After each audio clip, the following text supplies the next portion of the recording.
are going to be safe. The first time was in 2015 on the paddleboard test. In addition to these tests, we're doing a lot more testing to make sure all the worst case scenarios are understood, the crew are going to be safe, and all our injury metrics are within limits. We're going to be using this technology again in the future.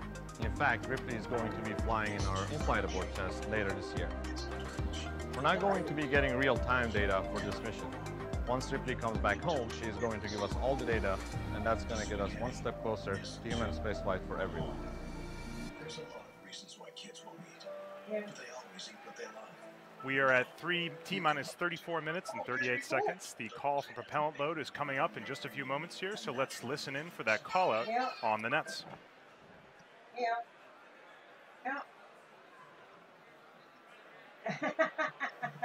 And that's like a figured out. Quarter cup flour there, and that's good. So in a second here, we'll get an image of the inside of Dragon. All right, so some of the easiest to spot differences between Crew Dragon and Cargo Dragon. First, notice these white composite panels. Those are there to close out the crew's habitable cabin space from the spacecraft's primary structure, as well as the components behind those panels that the crew does not need to access. Another very noticeable interior change is that we've added carbon fiber seats, which are custom sized for each crew member. Crew Dragon can fit up to 7 astronauts, but our first crewed flight will have 2 astronauts, followed by operational missions which will carry 4, each of them wearing a SpaceX designed spacesuit. And as you can also see in the video, there's also a touchscreen control panel. While Dragon is fully autonomous, we have added this for redundancy so that the crew can navigate the spacecraft manually in the event of an emergency. And those NASA astronauts have been working with SpaceX from early on to provide input into Crew Dragon's design. And right now they're finishing their training on all of the features of the spacecraft and the spacesuit, using simulators and other exercises in advance of that first crewed mission. And just like the seats, the spacesuit is individually fitted for each astronaut, designed to completely protect them from the vacuum environment of space. While the spacecraft obviously is the primary means of protecting those astronauts, the suit can act as a critical backup in the case of an emergency. And one final interesting point of distinction for Crew Dragon is once again we have windows on the spacecraft, so the crew can look out into space during the flight, providing not only cool views, but also helping them to view the station and orient Dragon during manual piloting.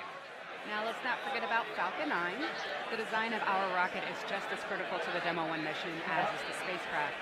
We have been launching Falcon 9 since 2010 to carry Cargo Dragon, as well as customer satellites inside of our fairing. But the rocket was built from the very beginning with the ultimate goal of carrying people in mind. Its simple 2-stage configuration minimizes separation events, and with 9 first-stage Merlin engines, Falcon 9 can successfully complete its mission even in the event of an engine shutdown. Both F9 and Dragon are designed to be reusable, and SpaceX has reflown 6 Dragons and 19 first-stage boosters to date. And as mentioned, following today's launch, we will attempt to land the Falcon 9 back on our drone ship in the Atlantic Ocean so that it can be used on a future flight. And SpaceX also intends to reuse this Dragon. Its mission's already set to be the in-flight abort test taking place later this year ahead of Demo 2. Now though, since we're under 9 minutes, let's check back in with Tom on the status of today's launch.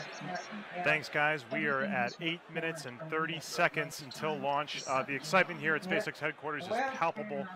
Just a quick update on the status of the rocket and the Dragon. The Stage 1 and Stage 2 are almost fully fueled with both RP1 and oxidizer. The range is good to go. We are monitoring the weather's all looking good to go for launch. No issues with upper level winds or ground level winds or any lightning. The weather's actually looking really good at the Cape. As John Ensperger always says, the weather is the one thing that everyone talks about, but the one thing that we can't control. Thankfully, it's looking good for launch today. We're continuing to monitor, but we are going to go over to Kennedy Space Center and see how the space station team is doing with Gary Jordan. How's it going over there, Gary? Hey Tom, welcome to Mission Control Houston. Right here, the teams behind me are looking after the systems of the International Space Station, which is, of course, the ultimate destination of Dragon launching today. But our first crewed flight will have 2 over the next